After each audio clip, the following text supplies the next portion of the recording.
Isang video message ang natanggap natin mula kay Miss Gina Makalalad na ito po ang kanyang panawagan.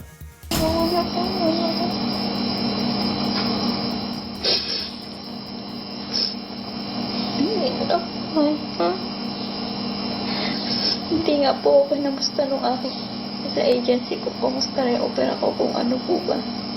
Sa ngayon, hindi po natin makontak si Miss Gina pero nandito po yung kanyang mga kamag-anakan. Si Ma'am Maximiana Albor, yung nanay, saka si Miss Geraldine Pilapil, yung kanyang sister.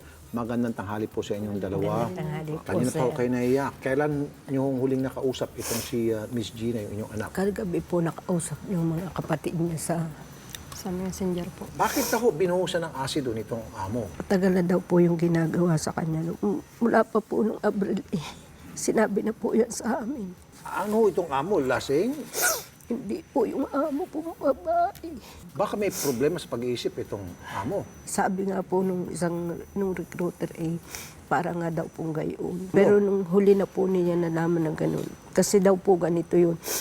Inutusan daw po nung amon lalaki yung anak ko. Nung makita daw po nung amon babae, nagsimula na po yung pananakit dun sa anak ko. Para pong pinagselosan. Nagsiselos yung si babae. Parang tanong lang po yung asawa. Okay. Okay. Tapos nadatnan po nung babae na sinagot po yung ayun, doon na po nag-umpisa.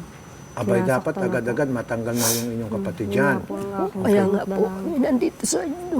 Nasa linyang telepono ang agency po ni Miss Gina, si Marlina Reyaño, Operations Manager ng Eastern Overseas Employment. Magandang hapon po. Good afternoon po. Ma'am, andito po yung mga kamag-anakan po ni Ma'am Gina Makalalad. Matagal na po pala binubusan ng asido nitong kanyang among babae.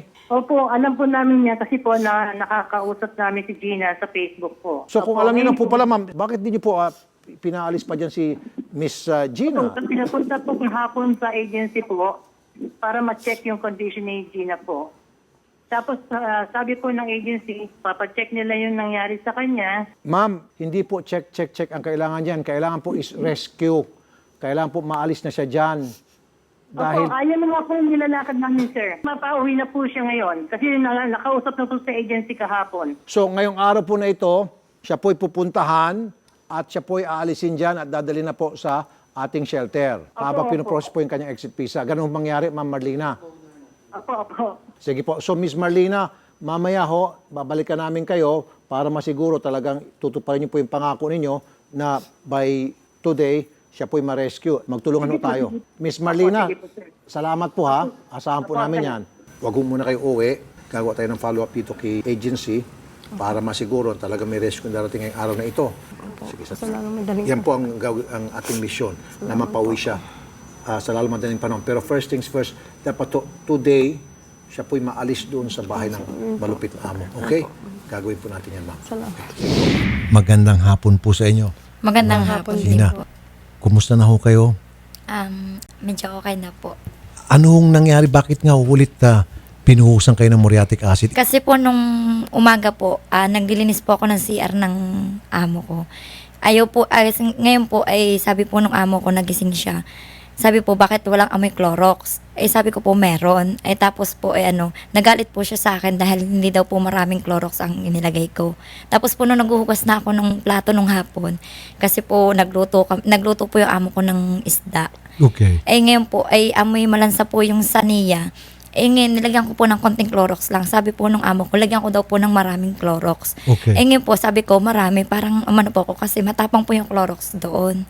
Ngayon po, para hindi tumigil na po yung amo ko, itinapon ko na po yung tubig. Tapos, nung lalagyan ko po ng panibagong sabon at saka ng Clorox, may binuhos po siya sa akin na nasa bote po siyang puti.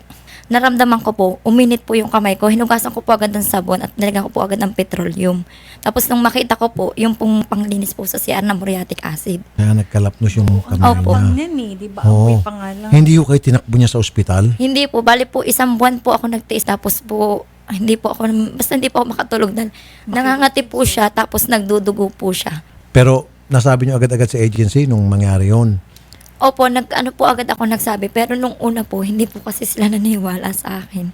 Na parang nagdadahilan lang daw po ako. Yun nga mahirap dito sa mga agency na kapag nagsusumbong yung mga OFW natin, ay hindi naman maniwala, akala nagdadahilan lang, akala homesick lang.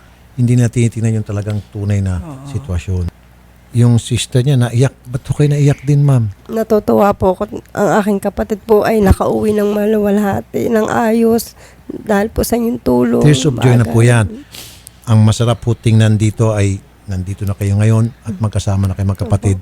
Ma'am Gina, pwede ba pasalamatan mo si sister mo? Siya kasi lumapit. Maraming salamat sa iyong tulong. Alam mo yun, salamat sa iyo. Malamat kita, kapatid. Ma'am Gina, sobrang pag-aalala niya nung pumunta siya dito sa amin. Alam Mahal na mahal ka ng sister mo. Hanggat hindi nga po siya nakakauwi, hindi ako makatulog. Di ba? Lagi po ang dadasal. Maraming pong salamat din po sa Panginoon. Sa inyo din po, Sir Rapitol po. Walang anuman po. Ma'am, salamat sa inyong dalawa. Sobrang thank you. God bless po. Sa inyo din po, ma'am. Salamat. Saludo po ako sa inyo. Apo. Mabuhay ang ating mga OFW. Ako na, sagot ko lang. Huwag kayo mahiya. Sige na. Magkano isa? Ano po, 1,000 po yung amin. Ang oras, alas 4 ng hapon. Kaming dalawa, 1,000. 1,000 po silang Hoy, hindi lang po pwede. Sobra pa pwede. Ikaw kayo ng 5,000.